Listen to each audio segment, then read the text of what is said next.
চমুনি মাছ বাজার নোয়াখালী প্রাণের একটি অংশ। ভোর হতে এখানে শুরু হয় জীবনের ব্যস্ততা। গ্রামের নানা প্রান্ত থেকে মাছ বিক্রেতারা আসেন টাটকা মাছ নিয়ে।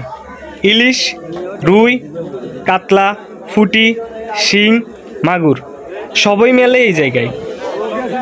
কত করি ভাই এটা? 220 টাকা। 220 কম হবে আর কত নিন ভাই? 1 কেজি নেব। ওটা না আসতে কম দেন। 200 করে আন।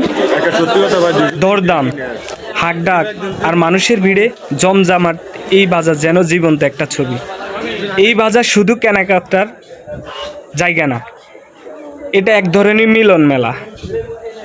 চমুনি মাছ বাজার মানে সকালবেলার এক অন্যরকম ফান চাঞ্চল্য। মাছের গন্ধ, হাকডাক আর মানুষের ভিড়ে তৈরি হয় ব্যস্ত এক দৃশ্য। তাজা ইলিশ থেকে শুরু করে দেশের ছোট মাছ সবই মেলে এখানে। যারা তাজা মাছ খুঁজেন তাদের জন্য চমুনি বাজার যেন এক স্বর্গ। শুধু মাছ কেনা বেচা না, এখানে প্রতিটা ক্রেতা বিক্রেতার মুখে থাকে গল্প। এই বাজারও একটা আলাদা জীবন আছে।